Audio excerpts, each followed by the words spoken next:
I want to start talking a bit about your background because I guess I had assumed you come to head CalPERS, you're going to have some sort of asset management or sort of pure financial background, but you come from a much more public service, political background, which again, our conversation before we came on stage has come in useful. But tell me a little bit about how you sort of made the transition from sort of public policy, public service in Washington to head, which is the largest public pension in the country. Yeah, thank you for that question. So I grew up in a very small town in Washington State. How many of you have heard of the Twilight books or the Twilight series? So Forks, Washington, that's where I graduated high school. And then immediately after, I had this opportunity to move to Olympia, the state capital, to do two things. One, play softball. They needed a female who could play softball in the end of the year tournament, and then also be a typist. So I started as a clerk typist too, $867 per month. I remember that very clearly. And I really had about 30 days to prove myself on the field and off the field. So that 30-day appointment turned into a 30-year career. And my last stop in Washington State was working for Governor Jay Inslee on his cabinet, running the retirement system and being the chair of the Washington State Investment Board. So I got this phone call from a search firm. CalPERS had been looking for a new CEO. Their CEO had decided to retire, the first female CEO in the 90-year history. At that time, it was about 80-year history.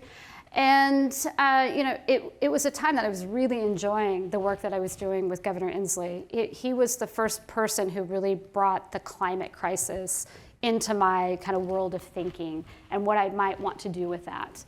And so I was very attached to what his mission was, very attached to what his agenda and his platform were.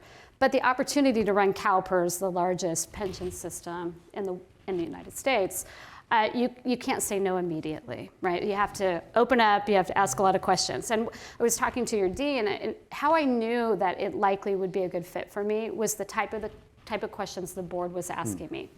Is this going to be a fit for my skill set? My skill set is not in asset management. My skill set is leading teams, running organizations, working with political entities, including legislatures and governors and other cabinet members. And is that really what they were looking for? Based on the types of questions they were asking me, it seemed like there was an alignment of interest there. So I went through the process. I got the second interview call when I was on the plane heading back to Seattle, and then came back out about 2 weeks later to do the second interview with the full board at that time. And there were some questions. I had some questions. Again, very happy where I was at. CalPERS had not long ago come out of a really difficult time.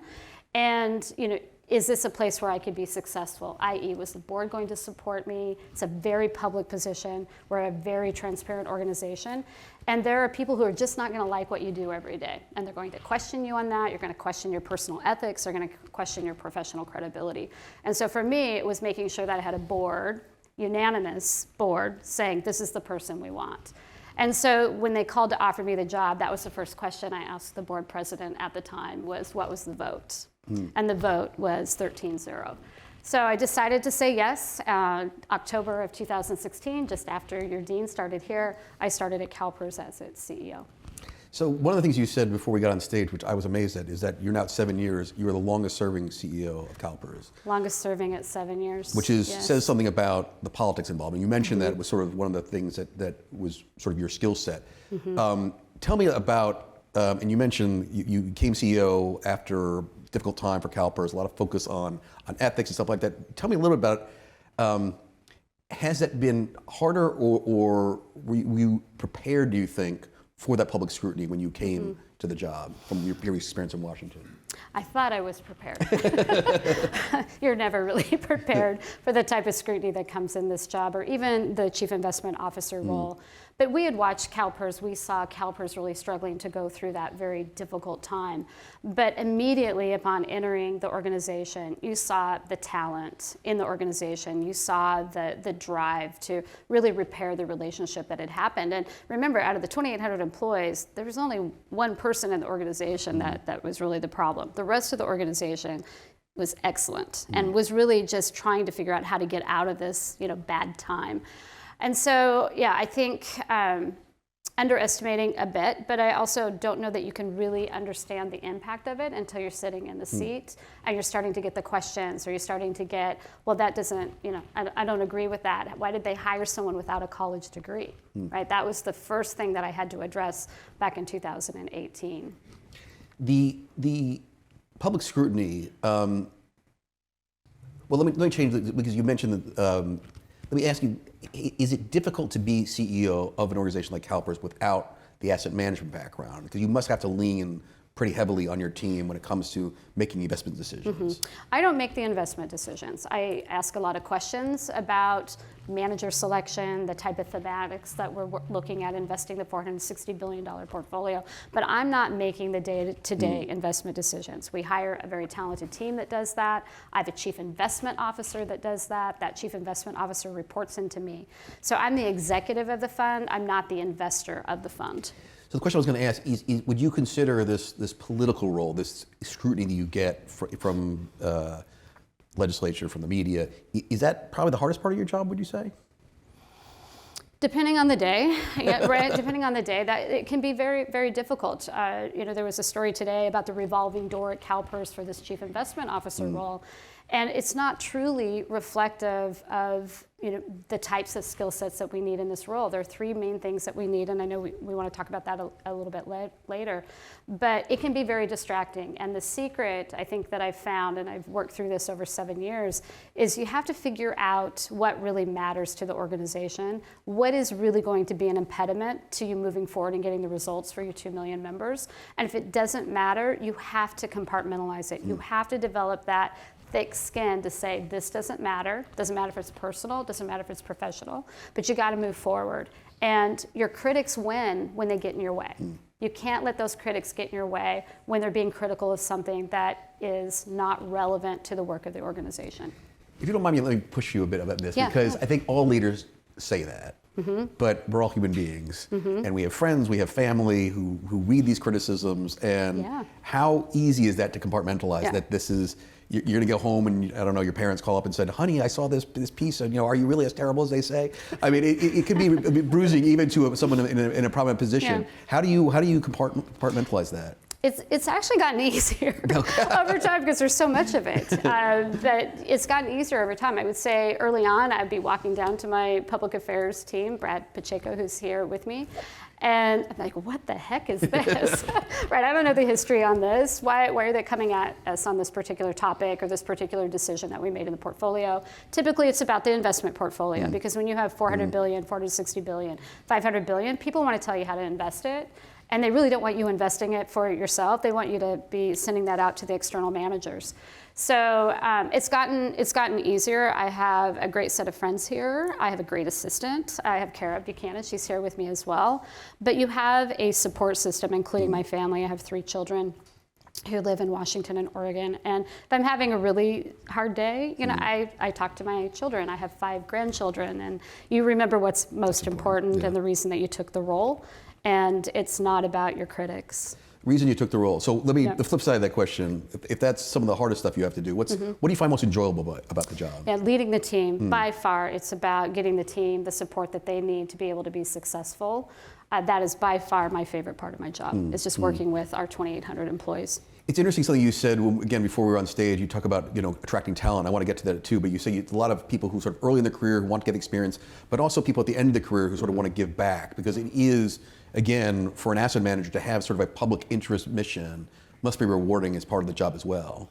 Yeah, it should be. If you're not attracted to the mission of this organization, and we are a defined benefit plan, which means you have your defined contribution plans, you have your defined benefit plans. Defined benefit means there's a formula that if you work a certain number of years at a certain age, and then there's a multiplier for that, you get this guaranteed lifetime benefit. And you don't get that with a defined contribution plan. You have to really think about how do you do your decumulation of your contributions, where a defined benefit pays for your lifetime. And if you choose to cover a beneficiary, then your benefit gets reduced in order to cover your beneficiary's lifetime as well. So, these are really important things. And if you're not aligned to the mission, we're really not a place to work. But we are seeing a lot of newer employees, early career employees wanting to come in and spend the first part of their career at CalPERS. It is Still a very good thing to have CalPERS on your resume. So as you're out looking for jobs, you should really come talk to us. We would love to talk with you about that. We have a lot of alum, as we've indicated, but I have 2 alums on my executive team as well, including our interim chief investment officer, who's quite loyal to this school. So mission is extremely important, but having a bit, I call it that competitive fire, but it has to be healthy fire, that we are expecting to get a 6.8% return on that $460 billion over long periods of time. So typically when we are at odds, whether it's a legislative bill or it's perhaps the stakeholder groups, I've really come to the conclusion that it's more about time horizon. Right, so a lot of people are thinking more shorter term.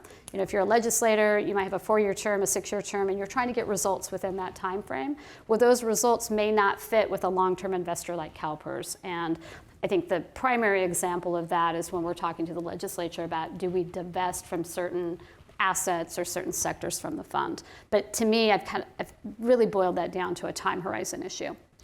Let me shift now from the personal to sort of more the substantive, and let me start, given this is sort of mostly an audience of business students, talk a bit about the role of pension funds, because I think it's one of those things that gets overlooked frequently. I mean, when we think about asset managers, we think about BlackRock, or on the retail front, we think about Vanguard or Fidelity, and then there's sort of the private equity and the Apollos and the KKRs of the world. Very rarely do people think about pension funds. They are enormous pools of capital, but no one. It's very infrequent that they make headlines or get the attention. Tell me a bit about the role pensions play on Wall Street on investing, but also, I know it's not specifically your job, but I'm curious how you actually invest the money. How much of it is decided by your in-house analysts and how much it is outsourced to some of these big asset managers or private equity funds. Tell me a little bit how you make your investment decisions. Sure. So we have a 13-person board, and that board is composed of, we've got the state treasurer, we've got the state controller, we have 6 positions that are elected by the membership of CalPERS. We've got the California HR lead on our board, we've got the mayor of Palm Springs, the locally elected official. And so the board, one of the primary responsibilities that they have is to determine what we call a strategic asset allocation.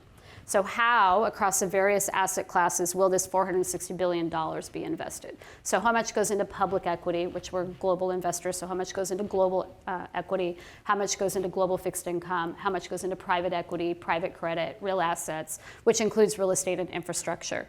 So how much of these assets go into those various classes? So the board makes that decision. They made that decision 4 years ago. We just had a 2-year check-in. And that 2-year check-in was really interesting. So when we did the 4-year cycle, we were concerned about getting access to some of the alternative asset classes like private equity and private credit.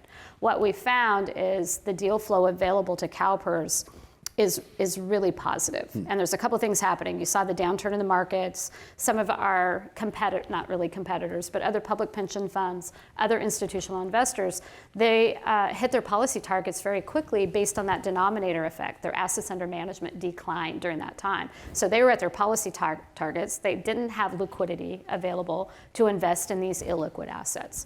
So what we are bringing back to the board in March is an additional allocation both to private equity and to private credit, reducing the global public equity and changing the way that we invest in global fixed income, just to make sure we've got that right balance between liquidity and illiquidity. So most of the portfolio is managed internally. Most of it is passive. Global public equity is really an indexed strategy, although we're looking at moving more active strategies into that portfolio. The global fixed income portfolio used to be about 90% managed internally. It's about 70% managed internally. We now are moving towards some of these more active managers where we have high conviction. And that's in-house active management, or do you go out to? We go outside on active management right now. And there may come a time, a decade out from now, we might look at doing things more directly. But right now, if you have a high conviction manager where we're getting, say, private equity, we're getting really good co-investment terms, that's really attractive for CalPERS. Yeah. So an example there, $7 billion allocated into the private equity portfolio, $7 billion co-investments, which means no fee, no management fee, and no carry. So really good terms for CalPERS. $2 billion of that went to diverse managers, just on the natural, just naturally investing, naturally underwriting, and doing our due diligence. Let me push you a little bit. This. I know you're not the CIO, so you don't get directly involved in this, but just we were just again talking before we went on stage about you're not very much in New York, and I was thinking, oh gosh, how does someone who runs that much money not go and do the road show in New York? I'm like, oh, actually, they must come to you. Yeah. We have $460 billion under assets. Tell me a little bit about that process. Yeah. If I am a big asset manager or a private equity firm or VC, and I want your investment, how does that work? Just take me through the sort of the process there. Well, being a larger investor, it's very difficult to write the small checks. So we typically are working with the main managers in the space. Whether that, we don't really have BlackRock managing any of our assets. We purchased some technology from BlackRock. But if we want KKR, if we want Blackstone, if we want Apollo, we can call them, or they're in their fundraising cycle, so they're reaching out to CalPERS.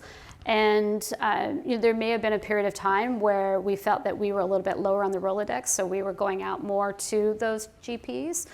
We now believe that we've improved those relationships, and now we have those GPs coming into CalPERS in Sacramento. Let me turn we talked about it briefly, but sort of the war for talent, since we got people who are graduating business school here. I don't want to say make your pitch, but the names you mentioned, again, are bold-faced names, for lack of a better word. And how do you compete with a BlackRock or with some of the private equity firms when you're trying to get the best talent at a business school to help run your investment portfolio? It's very difficult to compete with the private equity firms. They're paying compensation 6-7 times what we're able to pay. And typically that's where I was indicating to you that we get people earlier in their career. We have internship programs. We turn those internship programs into job offers. So we start developing our own pipeline. And developing that pipeline also means we create a little bit of loyalty and interest in this mission that we have. And I think what we found with some of the workers coming in today, and we talked about this as well, is that it has to be a combination of, it has to be kind of connected to my heart and my mind, my profession, as well as something I'm passionate about doing. That's why I do what I do. My grandparents, and I grew up very, very humbly, but my grandparents didn't have access to a retirement plan. And as they aged, I saw what that did to my grandfather in particular, who was always, the provider of the family. And if I can be in a place to make sure that doesn't happen to 2 million people in California, I'm going to sign up for that. So when I get up in the morning, I'm very excited about what we get to do. That mission is really compelling. And then I get to work with this wonderful team. But compensation will never be able to match what a KKR is paying an analyst or a portfolio manager. But we have a different value proposition, and so it's really up to the candidate. What's your value proposition? What are you really interested in doing with your career? Is it early career you want to make as much as you can and go work in a, where you don't have as much work-life balance? To be perfectly frank, we really operate on the work-life balance, and we have, this apprenticing program that we do in our investment office, and you get a lot of exposure. We put people in places. I always say we're a teaching hospital. We're going to put you in places where you can really, you can thrive. If you make a mistake, let's make sure we're failing forward, that we're not continuing to make that same mistake over and over. But we're going to put you in places where you get to use the best that you have. Teaching hospital. I like that analogy, but I must imagine that you bring on talented people who are committed to the mission and doing it for the right reasons. You bring them in, you do your teaching hospital thing, you skill them up, and then boom, they leave. That must be frustrating. It's really expected. Yeah, okay. It really is. It's expected. If we can keep the best talent we can get, even 2-3 years, that's better than hiring someone who doesn't have that talent. So we're getting the best out of you for 2 to 3 years before you decide to launch your career in another place. So it's not frustrating. It does get covered a lot about the amount of turnover that we see, but we just looked post-pandemic. 30% of the 2,800 employee organization has turned over. 30% of this organization turned over because there was a lot of recruitment of our team, and it was really recruited at that mid-career level. So we had vacancies at the mid-career, so we had to develop out the entry-level positions, and we're going to fast-track people into those jobs. That's, I think, a compelling story for why someone like you all would want to come to CalPERS.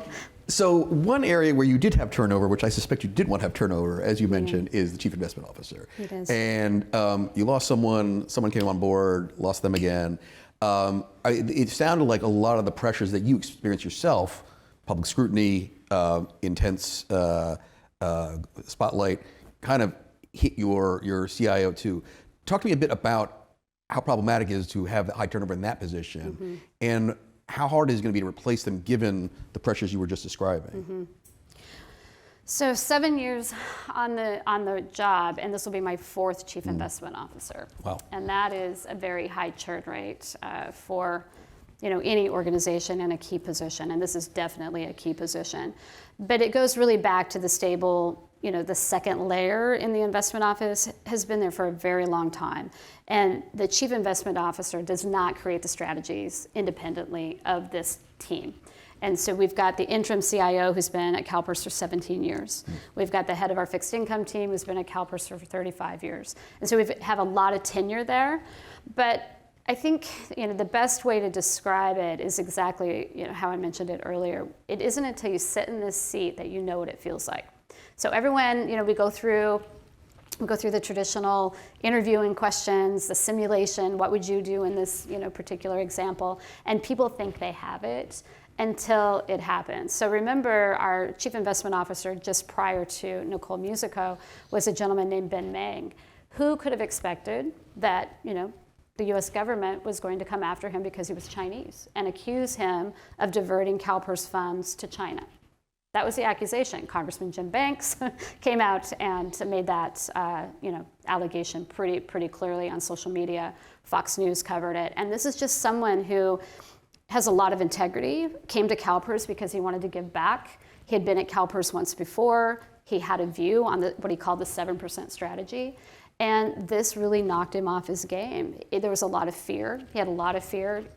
He lost about 40 pounds, frankly, in about 6 weeks. And I don't know how we train someone for that. And then you get Nicole Musico, who, she decided that, based on the fact that her son was not returning to California with her, that, she needed to go back to Canada and be with her family. And I'm not going to mom shame this woman who made a decision for her family, but 18 months for Ben, 18 months for Nicole, that churn rate does take its toll on an organization. Not from the strategy level. It really has not changed. The strategy has not changed. Between Ben Meng, 7% strategy, more private assets, obviously the capital market assumptions say you're going to get a higher return on those illiquid assets. That strategy has not changed, but the impact that it has on people around leadership and kind of this constancy and, I know who my CIO is, that does take its toll. So what do you say now to, obviously you're out there with a search committee and trying to find another CIO. What do you say to a candidate who might have all the qualifications but see, oh gosh, the last two lasted 18 months and saw the headlines? How do you convince someone to sort of, again, because it is the mission, right? You're kind of doing it because you want your heart to be in it, when actually they know that there's all sorts of other things going to come in the background. How do you recruit someone in that environment? Well, interestingly enough, we just had a subcommittee, and I have a shared responsibility with the board for hiring this particular position. It's the only one at CalPERS that we have that shared requirement. But there are 55 candidates that have already reached out to them, 53 candidates who have come through CalPERS, and I've had a number of inquiries come into me as well. So interestingly enough, it doesn't seem to slow the interest. Okay. And so people choosing us, we just need to make sure that when you're making a choice to come to CalPERS, that you really know what that choice means, how that could impact you personally in particular, and professionally if you're earlier or mid-career. And so I'm not seeing any problems in the candidate flow, interestingly enough. Yeah. I was quite surprised by that as well. But we never have seen that. We've always had really great candidates to choose from. Nicole was a great candidate. We just personal things ended up, interfering with her tenure. And I think I heard you said you suspect sometime early mid next year when you're probably going to make that announcement? I would expect first quarter next year. Okay, and you'll tell the Financial Times before you tell anyone else, is that? Brad, what do you say to that? Let me talk about, you've mentioned it several times, but I want to push you a bit on the allocation. And I think either you or Nicole mentioned in the pages of the Financial Times that part of the reason you wanted to allocate more outside the public markets and into private markets is because you felt you didn't get the returns, particularly in private equity, but also venture capital and private credit. Let me ask you a bit about the timing, because there is a lot of talk right now about private equity in particular, that in a rising interest rate environment, all these deals they do are based on debt, right? And debt is expensive. Are they going to get the kind of returns that you guys missed out on in the last 10 years? Take me a little bit through your thinking about the timing of moving your assets from public to private market. Yeah, so the private credit market is quite hot right now, as you can imagine. And we sit somewhere between a traditional bank and a private equity firm. And so the terms of those deals, can't get into too much specifics, but there's a ton of deal flow there, which is why we will be recommending an additional 4%. So we're 5% of the $460 billion going to the private credit strategy. We're going to request from the board in March to increase that by another 4%. Private equity, the leverage on some of those companies, that's something we watch for in our underwriting and our due diligence. The co-investment really helps with some of, that fee drag that we've seen. But in order to get that 6.8 over long periods of volatility in the markets, the private assets are extremely important. We did a 15-year look back for the board. It's one of the first presentations I asked Nicole to do because she was a new CIO. There was no ownership over that performance. There was no ownership over those decisions. The 15-year look back showed how much money was lost by the fact that we were not pacing capital into private equity. We essentially had stopped just after the global financial crisis. We were concerned about liquidity. We had a very large, sell-off in the public equity binder. And the team and others were really concerned that this was going to happen again. So they wanted to keep things more liquid. But we lost out in a significant amount of return simply by the fact that we were not consistently pacing that capital. So that lesson learned, we cannot repeat that problem, even if the terms and the levering and interest rate environment, you have to have that consistency. Will the new CIO who comes in have another look at that, or is this is set by the board and therefore they're going to have to implement it? It's set by the board. We would not expect a CIO to be hired who would not be supportive of this strategy. You mentioned private credit as well, which, as you said, this seems to be the area that all private capital seems moving into. But let me throw a journalistic skepticism to it, because sometimes I worry slightly about this sector because it really blossomed after the financial crisis, because many of the traditional banks were sort of so regulated out of, I don't want to say riskier, but probably say potentially higher returning loans. It has moved to the private capital market, and there's always in the back of my mind a worry that this is less regulated in the banking sector, therefore the loans are more risky, and they're being managed in portfolios by, in some cases, private equity firms that have less experience in actuarial, accounting. Are you worried about increased allocation into a sector that is, in essence, by definition, riskier than the loans the banks take, with less regulation, less transparency? We really haven't been, because where we put ourselves in the debt structure, right? We have to have the high quality, otherwise we don't underwrite that deal. So where we're at in the debt structure, we believe balances the risk and return. Okay, so not getting into high yield or junk bonds or anything like that. Okay. No junk bonds. Okay, I'm just looking at the time. In about 10 minutes, I'm gonna sort of go to questions. I've been told that in a very high-tech way, we're not gonna have microphones. There is, I think, QR codes on your seat, and those also playing at home. Actually, questions are already showing up on my iPad, so people are doing it. Please enter your questions here. My team will make sure they're. I only get the easy questions, but also if you're online, you can ask questions there as well. Now you mentioned a couple times an investment portfolio of illiquid, and I think a good portion you've talked about this is in commercial real estate. Now, I must say, in New York City, there's a huge percentage of commercial real estate that is now empty. And I know in Northern California, it's even worse. Tell me your thoughts about having a rather large portfolio of commercial real estate right now, and how concerned you are about that. Yeah, so as we look at June 30th is the time that we report out our performance on the portfolio. There will be write-downs on the commercial portfolio. We typically are urban and coastal, which San Francisco, New York, and there will be some write-downs in that. Now, what the economists say about the evolution of those properties and what might happen in the cities of bringing workers back or reutilization of some of those properties, that's something that we have to watch very carefully. But right now, we would have a pretty significant write down in that part of the portfolio. And as you look forward in terms of asset allocation, are you now trying to trim your sales in that area for that reason, or? A bit. Okay. I mean, I can't get into a lot of Fair detail enough. there Okay. because some of these properties are, currently under, consideration. Got it. But only under the terms that we think are holding the valuation in the books. So even with the write-down, there has to be a valuation that Yep. fulfills the fiduciary duty that we have at CalPERS. We can't just do a fire sale and a sell-off. It has to actually, pay the fund and pay the benefits. So that's code word. If you're looking to buy commercial real estate, talk to Marcie after the event. Not really. There's a couple questions here, and I actually had it myself. I'll try to group them together, but it's over the general heading of ESG. Mm-hmm. Now, we've seen a bit going back and forth on this. It used about 5 years ago, it was the hottest thing out there.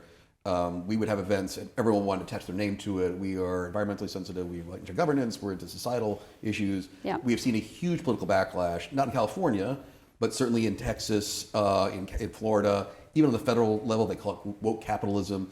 Yeah. Tell me a little bit about how you position yourself in ESG and how you deal with that sort of political back and forth as well. So CalPERS has had a position on environmental, social, and governance issues for a very long time, far before I ever came to the fund. And if you are a long-term investor, you need to be thinking about the risks related to climate. You need to be thinking about the risks related to, worker safety or, more recently, labor principles. You need to think about how these companies are being governed. The board of directors, are they independent? Is the executive compensation, is it actually tied to the performance of the company? All things that CalPERS has always cared about. But I think what's a bit different, the political environment has gotten to be quite different, and we get a lot of questions on what we're doing. So obviously we're going to underwrite at a long-term risk, but we're also going to think about this just energy transition, that there will be an energy transition sometime, in the future. We've made a commitment to be net zero in the portfolio by 2050, but frankly, here's a call to action for you all. The technology does not exist to decarbonize the economy by 2050. It just doesn't exist today. So that's kind of a call to action to all the entrepreneurs out there to help us figure out these net zero technologies. It's if you have conviction and you're not green, you heard the terms greenwashing and now you're hearing the term green hushing. If you really believe that this is a risk return analysis, you're not going to be hushed during this period of time. So we just announced this week, we just had board meetings, our new 2030 plan, which is the $100 billion commitment to more climate-friendly companies, as well as more investment in diverse managers. And so we're getting a lot of questions on that. What does enhanced engagement really look like? We'll have a framework that'll come back in July to the board. But this enhanced framework is around if we are engaging with a company, we do a lot of corporate engagement, and we have great relationships with those companies today. Those companies are making commitments to a lot of the investors. The issuers are talking to the investors, making commitments. There's a lot of information furnished. There's not enough information filed. And filed meaning it can be audited. It's investment decision worthy. And so if we find that companies are not making meaningful progress in the energy transition, and we believe that that risk is not being managed for our 2 million members, then we have some other tools that we can use. We can underweight that company in the portfolio. If we think another company is doing quite well, they're fulfilling their commitments, they're moving on progress, then we can overweight that company in the portfolio. What's yet to be determined by our investors is the framework by which we would institute that. So looking forward to that in July. But in the meantime, $53 billion of that $100 billion has already been allocated into those more climate-friendly technologies or climate-friendly companies. And so we'll be able to get more public about what those companies are. We're developing new relationships with managers, new relationships with energy companies that are really evolving to meet the needs. I think there's much more of a consumer demand today to have things that are clean, a more cleaner energy, more cleaner vehicles. We have a lot of work to do on the infrastructure. We have a lot of work to do on EV pricing so that, the $35,000 retiree out of CalPERS can actually afford an electric vehicle and then have the confidence that they can actually charge it on an appropriate amount of time and they don't get, the range anxiety that I sometimes get when I'm driving mine. $100 million, that's a significant chunk of your portfolio. It's large. Mm-hmm. So you mentioned that you have to, you're always watching out for climate risks. So if I own a apartment building in South Florida that's going to be underwater in 5 years, you have to take that into consideration. Yeah. But this is a significant change. Again, not to put words in your mouth, this does sound like using your assets in almost a policy perspective. You are trying to drive or contribute to the drive towards a cleaner climate through, because that's what ESG investing essentially is trying to do, which is through capital investment, drive the climate change. Is that a fair assessment of what you're trying to do with this $100 billion? Or? So I think it's more reflective of the conversations we've been having with companies for a very long time. There is this pent-up desire for companies to start really investing in from brown to green, if we're talking about the energy sector. And so where can a capital allocator like CalPERS, where can we help invest in that transition? But it still has to fulfill the fiduciary duty of the fund. We can't just give money to a company because we like what they're doing. Yeah. We can only allocate or invest in a company that we think we're going to get the right return from. So it's that balance of, we've got to get the return, but we're going to find the companies that are really working on the transition that have this better alignment to the 2050. So, because that is, in some ways, the criticism you hear, which is, if you're a public pension fund, your first responsibility is return. It is. And it shouldn't matter if this person is green or brown or whatever you want the return. Talk to me a little bit about that internal discussion, how you ensure both things, because sometimes they are mutually exclusive. The cost of transition is expensive. Not every green company has as good returns as ExxonMobil. How do you balance that and get that balance right? Yeah, so there's I think the number is $3 trillion for an actual true energy transition, and it's going to take some time to do that. But the internal conversations are essentially the way that I just described them, is where can we find investment opportunities that fulfill both sides of our priorities? And they're out there. And so there's some disbelief and still some climate deniers out there, but there's still some disbelief that the energy transition is going to happen. We see it in California. We have a large part of the portfolio that is invested in California.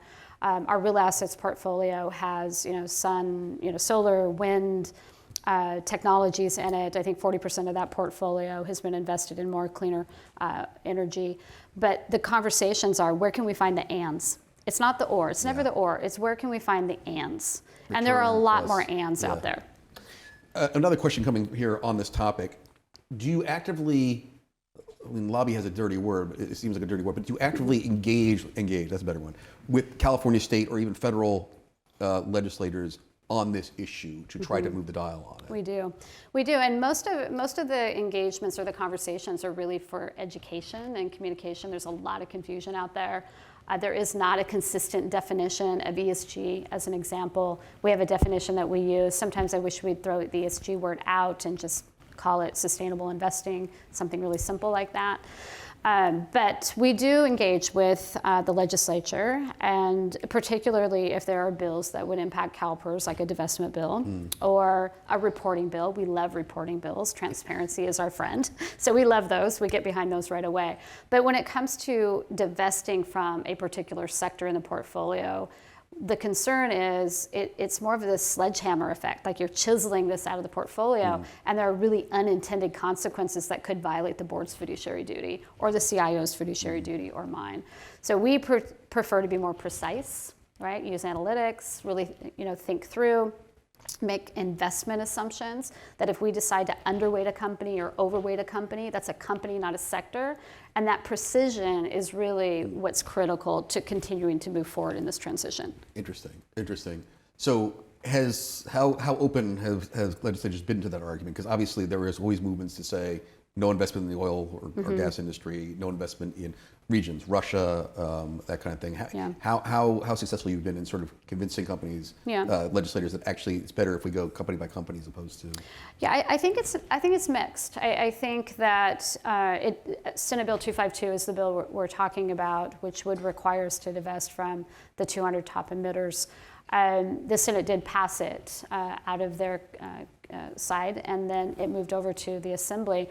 It did not make it out of the PERS committee. There's a new chair, Chair McKinnon, who really wanted to understand the impacts to the bill before she would give it a hearing. Now, it's a bill that could come back and likely will come back. But that argument about, again, I think it comes back to we're long-term investors. There's a short-term view. Let's just get this done. Why are we investing in any kind of fossil fuel? But you have to understand that decarbonizing the economy is more than the oil and gas sector.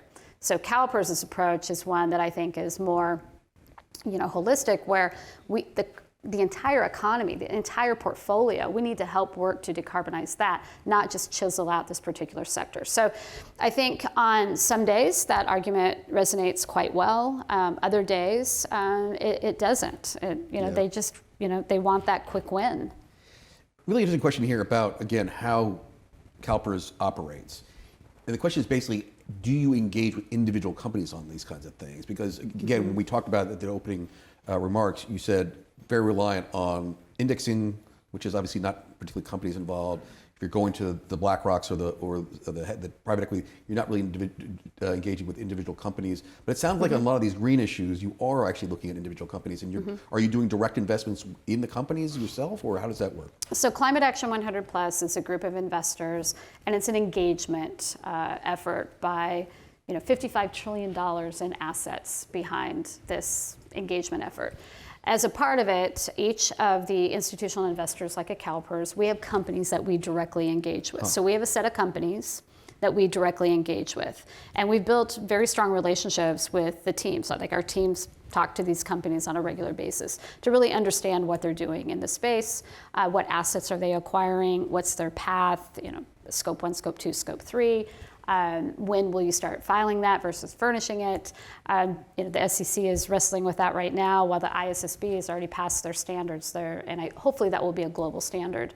But we do engage with individual companies. We do engage with private equity companies as well. We co-founded with Carlyle, which is one of the major GPs, what we call the Data Convergence Project. And that is taking information out of the portfolio companies, such as emissions, scope 1, scope 2 emissions, workplace safety, employee engagement. And so there are 6 pieces of data that get reported to us on these portfolio companies out of the private equity side. So some would say, or I would say, that in some cases we're getting better data from the private equity portfolio companies than we're getting from some of the public companies. Let me just take a step back and separate from climate and ESG, because it spurred a question in my mind, which is, there is still a concern is the wrong word, but there has been a mantra, I guess, that a lot of companies are staying private for longer because there's so much liquidity out there, they don't have to go to the public markets.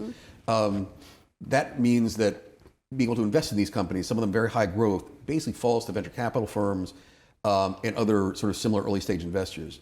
Do you engage in that kind of stuff? You as playing as an early venture capital investor?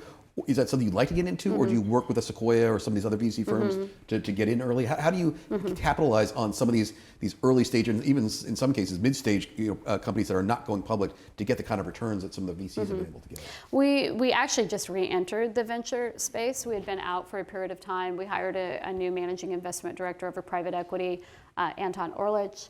And so we've just re-entered that venture space because the deal flow and the opportunity set is quite different.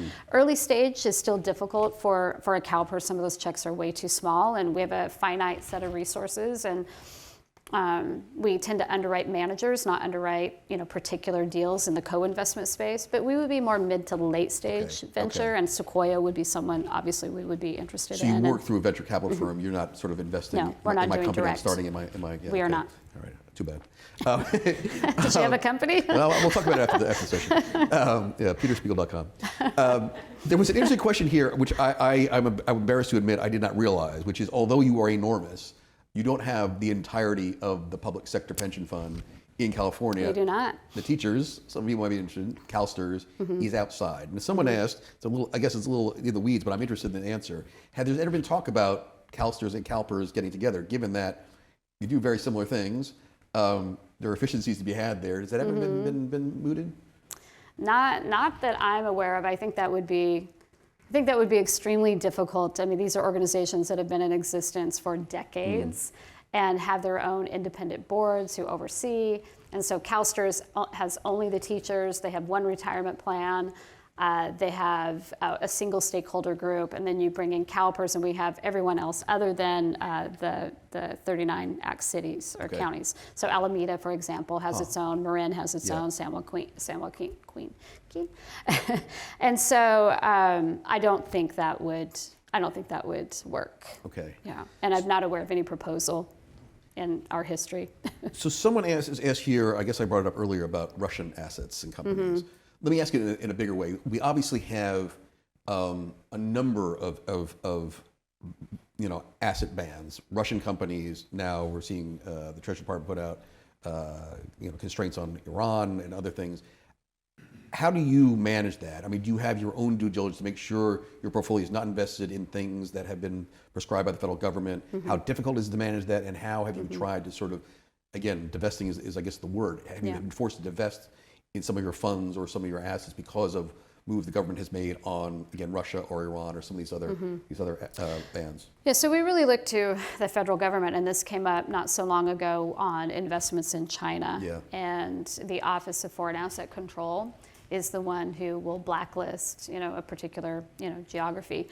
And so the index providers do pair up with that OFAC list. And so what we're able to invest in is representative of that list. It doesn't mean that we haven't divested from companies. We divested from the tobacco industry. We divested from Iran. We have an Iran reporting bill still that we provide to the legislature. We are not in private prisons, but that's more from a capital structure move that we made about 2 years ago. But the divestment that continues to cost us money is tobacco. Okay. Yeah, yes. so we're lagging about $4 billion on tobacco. Wow, okay. But it sounds like, at least on the OFAC stuff, you don't individually have to worry about that because the funds that you're invested in take care of that for you. Yeah, the index providers will take care of that for us. You mentioned China, though, because it's interesting. From a corporate perspective, we've had CEOs come through town in New York and meet with the FT, who are very concerned about their China business because if the U.S. government responds to a Chinese invasion of Taiwan the way they responded to a Russian invasion of Ukraine, suddenly there's a huge amount of business they're going to lose. Do you do any sort of risk assessment or gaming that kind of stuff out as you look at where you're invested? Our China holdings are very, very small. Okay. They just are very small. We have a little bit in our real estate portfolio, very, very little in our private equity portfolio, and the remainder really is in the public equity. So it's in the index. We haven't omitted China from the index as an example. I know the Federal Thrift Board just did that, but we have not done that yet. But very, very small holdings in China. No holding of TikTok? As far as you know. So this is a very esoteric question, but it keeps getting upvoted, so I guess I'm going to ask it. It's a question about beneficiaries who die, or people who have CalPERS pensions and have no beneficiaries. Is there a way for CalPERS to deal with that, in that there's no one around to take their assets? I know, it's a sad situation. Yeah. So the way that the benefit stream is calculated, so you make contributions as an employee, a public sector employee, and your employer makes contributions, and then you have the investment earnings. So about 56 cents of your pension benefit is paid out of investment earnings, another third comes from the employer, and then you have the smaller portion of it. So it's about 3 years before someone runs out of their actual contributions that they put into the system. Okay. Most of your pension benefit is funded out of the investment returns. So if you have a member who has passed away a year to 3 years, and they still likely would have money on account. So we would attempt to find a beneficiary in that situation. We would always attempt to find a beneficiary.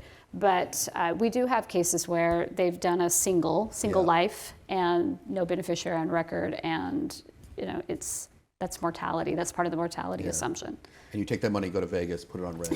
No? Okay. No, it's part of the assumptions. Okay. It's how we fund the plan. Yeah, we expect some people will live here, some people will not live as long. There was an interesting question here which I hadn't thought of, which is, it's a little bit of chicken and the egg. If you're, as an institutional investor, do you find fund managers to invest in that are aligned with your values and your vision, or do you say, here is our values and our vision, and we're going to invest in you, you execute it? Which comes first, I guess, in the question? Do you, as the fund managers come through town and do their road show, do you listen to them about what their values are and decide whether that matches what you're interested in, or is it vice versa? This is what we want to do. Pitch me on how you're going to do it. Mm-hmm.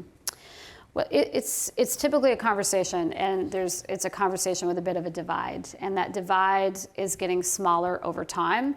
But if you take private equity as an industry, when it began back in 1981 or 82, there was a big divide between the values of the private equity firm and the values of a pension fund. But I would say those things are starting to narrow, and the most recent example of that would be the labor principles that we lifted out of various policies, put as a standalone document. Yeah. There are several GPs that have already committed to those labor principles, but it's in the details. So what happens when you have a labor dispute? How is that private equity company responding to a labor dispute? And is it at a sufficient level based on the values that a CalPERS would have? Where our board, we have a lot of labor representatives on our board who are very demanding about human capital, and so although it's narrowing, there's still a bit of a divide, and we are seeking returns and getting the best values we can from those returns. Okay. That's really what it comes down to. We're at that point in the session. We're down to our last question. I'm not going to take it from the thing. I'll do my own question.